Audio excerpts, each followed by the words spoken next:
के बीजापुर में अवैध रेत परिवहन को लेकर कांग्रेस विधायक विक्रम मंडावी ने बीजेपी सरकार, खनिज विभाग और जिला प्रशासन पर गंभीर आरोप लगाए हैं। उन्होंने कहा कि एक बीजेपी नेता पर 28 लाख का जुर्माना लगने के बाद भी न जुर्माना जमा हुआ, न जब्त रेत की नीलामी हुई। उन्होंने आरोप लगाया कि रॉयल्टी स्लिप का भी गलत इस्तेमाल हो रहा है और ओवरलोड गाड़ियों पर कार्रवाई नहीं हो रही है। उन्होंने कार्रवाई न होने पर आंदोलन की भी चेतावनी दी है। भाजपा से जुड़े हुए नेता बी गौतम राव, जो खुद भाजपा से जुड़े हुए बड़े बड़े पदों पर रह चुके हैं, बड़े नेता मंत्रियों का संरक्षण उन्हें प्राप्त है, उनके द्वारा जिले में अवैध रेत परिवहन का कार्य किया जा रहा है। भोपालपट्टनम ब्लॉक में जहां पर बिना रॉयल्टी पटाए, बिना फील्ड पास के सैकड़ों गाड़ी रात के अंधेरे में धड़ल्ले से वहां से रेत परिवहन तेलंगाना, हैदराबाद ले जाया जा रहा है। हमारा स्पष्ट आरोप है कि भाजपा नेताओं को, सरकार का और जिला प्रशासन का संरक्षण प्राप्त है, जिसके चलते वे अवैध रेत परिवहन कर रहे हैं। हम इस प्रेस वार्ता के माध्यम से शासन प्रशासन से मांग करते हैं कि कड़ी से कड़ी कार्रवाई हो, जो भी अवैध रेत परिवहन में जिनकी भी भूमिका है उन पर कार्रवाई हो, रॉयल्टी जो चोरी हुआ उसकी भरपाई प्रशासन करे, और अगर कार्रवाई नहीं होता है तो आने वाले समय कांग्रेस पार्टी उग्र आंदोलन के माध्यम से विरोध प्रदर्शन करेगी।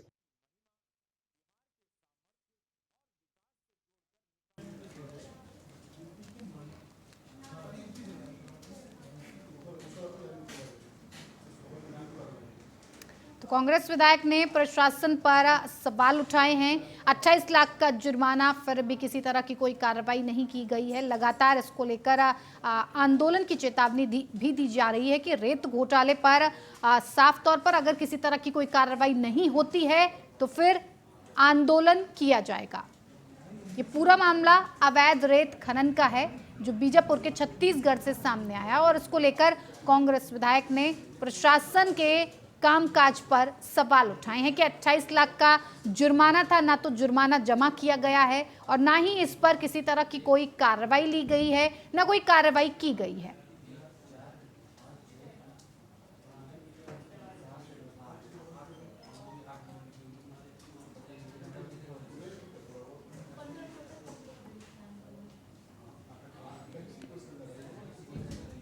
भिलाई नगर निगम अब स्वच्छता के क्षेत्र में इंदौर की राह पर चलने जा रहा है। स्वच्छ भारत मिशन को एक नई दिशा देने के लिए भिलाई में इंदौर मॉडल को लागू करने की तैयारी शुरू हो गई है। आपको बता दें कि भिलाई नगर निगम के 70 पार्षदों की टीम ने हाल ही में इंदौर का दौरा किया और वहां की साफ व्यवस्था का अवलोकन किया, और इस दौरान डोर टू डोर कचरा कलेक्शन, होम कंपोस्टिंग और नागरिक सहभागिता जैसे महत्वपूर्ण बिंदुओं का अध्ययन किया गया है, और अब यही व्यवस्था भिलाई में भी लागू होने जा रही है।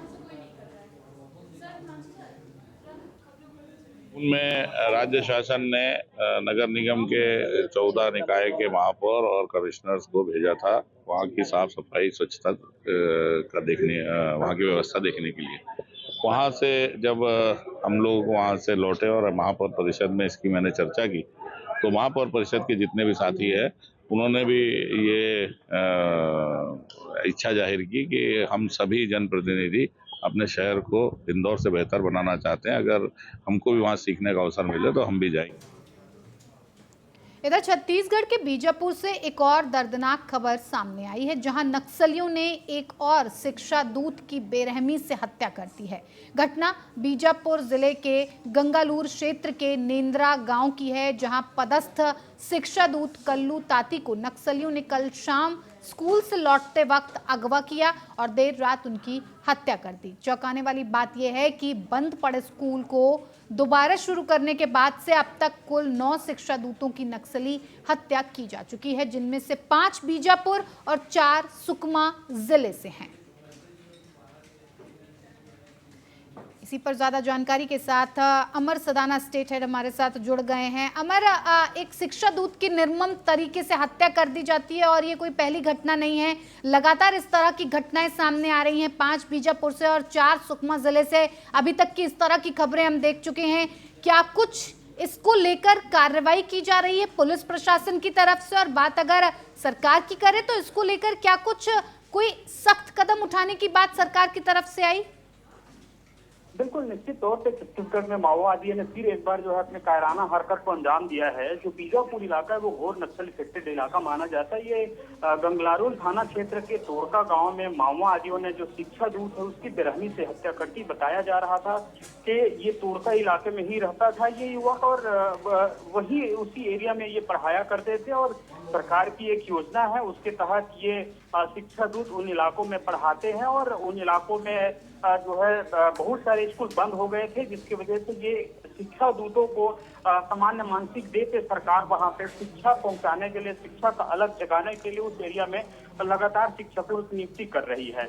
मैं आपको बता दूं कि कल शाम को माओवादियों ने जो है कल्लू ताची का अपहरण कर लिया था और देर रात उन्हें मौत की घाट उतार दिया। इस घटना में पूरे इलाके में जो है दहशत का माहौल अभी भी बना हुआ है। घटना की सूचना पर पुलिस मामले की जांच में जुट गई है और पुलिस बल घटनास्थल के लिए भी रवाना हो गई है।